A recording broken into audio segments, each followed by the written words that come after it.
Hello, my name is Jim Lawrence. I'm a senior design engineer at Acromag, and I'll be giving an introduction to the CAN bus. CAN is an acronym that stands for Controller Area Network. It is a form of multiplexed wiring designed by Bosch Corporation that allows the linking of a number of control systems together, normally in a vehicle, so they can share information. CAN has been used in automobiles for over 20 years. The first CAN controller chips were produced by Intel and Philips, and they came on the market in 1987.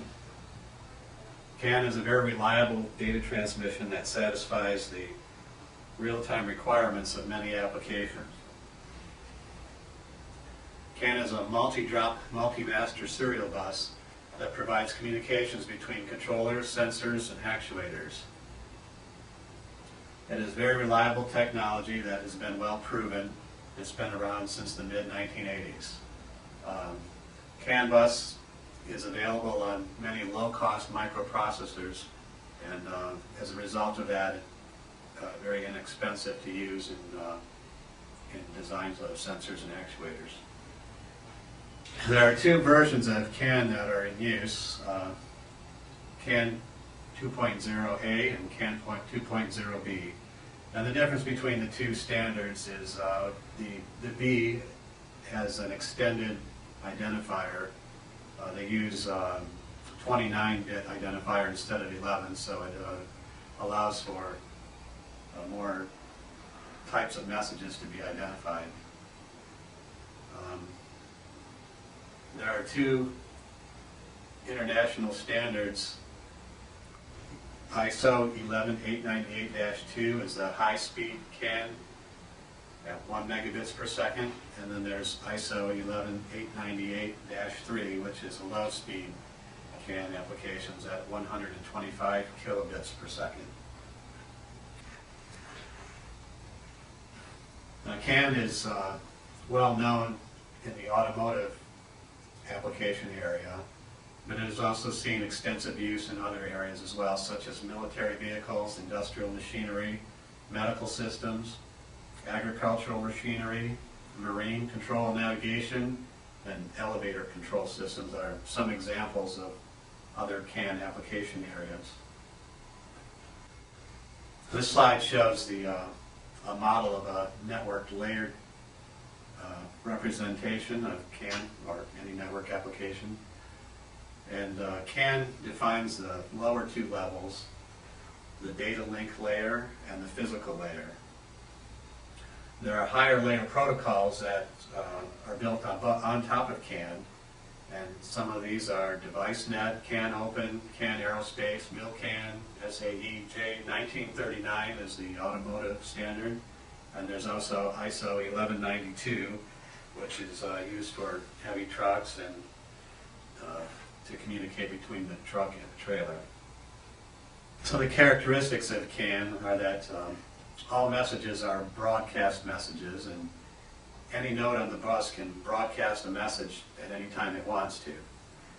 Each message contains an identifier that identifies the source or the content of the message, and each receiver on the bus listens to or receives every message that's sent, and depending on the identifier or the content of the message, it decides on whether that information is useful, and it can choose to process that information or ignore it.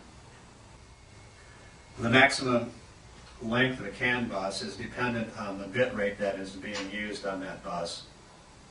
1 megabit per second bus would be able to have a maximum length up to 40 meters, and a slower implementation of CAN, such as the 125K bit per second baud rate, would be able to go up to 500 meters. Now, the physical medium used by CAN is a single twisted pair of wire, and it's terminated on each end with a 120 ohm termination network. This slide shows two nodes connected to the twisted pair. This slide shows a display of what you would see on an oscilloscope if you were looking at the CAN high and CAN low signals on the CAN bus. The two logic states of the bus commonly known as like logic high or low or 1 or 0, are termed dominant and recessive by the CAN bus specification. The dominant is a logic low, and when the bus is in the dominant state, both CAN high and CAN low are driven. CAN high is driven to 3.5 volts, and CAN low is pulled down to 1.5. And when we're in the recessive state, neither one of the CAN high or CAN low is driven, and the bus floats to its midpoint level of about 2.5 volts. Now this, by using these two, the dominant and recessive state, if two nodes were transmitting simultaneously, and one node attempted to put the recessive state out on the bus while the other one put the dominant state out, of course the dominant state would be visible to all nodes and the recessive state would be overwritten by the dominant. And that is the mechanism that is used in the CAN bus to arbitrate between two transmitters trying to access the bus at the same time. The transmitter that's transmitting the dominant state would win the arbitration, and the transmitter that was attempting to transmit the recessive state would be the loser of the arbitration, and it would have to back off its transmitting and wait for another available time to transmit. Each CAN node has its own local oscillator. There's no timing information, well, there's no clock information embedded in the CAN signal. So at the beginning of each bit time that has a recessive to dominant transition, all receivers on the CAN bus must synchronize to the transmitter when this edge occurs. Now each of the local oscillators is running at some multiple of the bit rate, and it has they have counters internal to them that will determine the optimum time to sample the CAN bus signal level during the bit period, and that is adjusted by, or I should say tuned by the system engineer to optimize the timing of the CAN receivers. The CAN specification they do not specify a maximum number of nodes that are allowed on a CAN bus. The networks are really limited by the electrical loading of all the nodes and basically the drive strength of the weakest transmitters. But typically 64 nodes is normal on a CAN bus, up to 64. There are 4 message types defined in the CAN bus: the data frame, remote frame, error frame, and overload frame. Almost all the information is sent using the data frame, and that is when a transmitter broadcasts a message, that is the message type that it will use. Infrequently used is the remote frame, and that is a message sent by a transmitter requesting another device to transmit data, but is not frequently used. The other two is the error frame, and that is sent by the receiver. Any node that detects an error in a message can send an error frame. And there's also the overload frame, and that is information that is sent by the receiver to notify a sender that it is not ready to receive additional data. This slide shows the components of a message in standard format. It starts out, all messages start with the start of frame bit, and they are then followed by the identifier bit. In this case, in the standard message, that's 11 bits for the identifier. If it were an extended format message, then the identifier length would be 29 bits instead of 11. Following the identifier is a single bit that is used to distinguish this message from the remote transmission message. The next bit is the ID extension, which would distinguish the standard format message from the extended format message. We have one reserved bit, and the next 4 bits will identify the length of the message. There can be 0 to 8 data bytes in the message. And following the data is a cyclic redundancy check.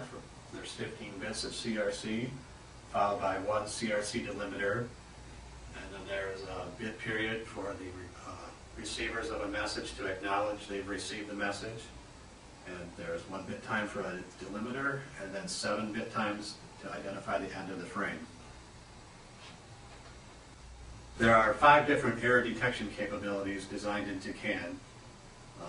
The first 2 are error detection that is done by the transmitter of a message, and the last 3 are errors that are detected by the receiver of a message. Now the bit error is detected by a transmitter when it is attempting to output a dominant or a recessive state on the bus, and it detects something opposite of what it's expecting, so it can detect a bit error that is done by the transmitter. And the transmitter also will expect and acknowledge from each receiver, or from at least one receiver, each time it sends a message. And if it does not detect and acknowledge for a transmission that it sends, then that would be an acknowledge error. That means that either none of the transceivers received the message, or none of them received it without error. Okay, the last 3 errors are detected by a receiver on the CAN bus. The first error is a form error, and that would be a receiver that detects that a delimiter is not in its correct position. Would be an example of a form error. The transmitter of a message will calculate a checksum for the whole message and transmit that checksum at the end of the data section of the message. A receiver will also calculate a checksum as it receives the data, and it will compare its calculated checksum with the checksum that's sent by the transmitter, and if they are not the same, then they will detect that error has occurred in the transmission. There's also a stuff error that can be detected by a receiver. In the CAN bus specification, no more than 5 consecutive bits of the same value can be sent, and if a receiver detects a 6-bit, that's the same logical value, then that would be a stuff error. Since the receivers have to resynchronize occasionally, they can't tolerate a longer period than 5 bit times going between synchronizations. Thank you for viewing this video. I hope you found it helpful and informative. If you would like more information on Acromag, please go to our website at www.acromag.com.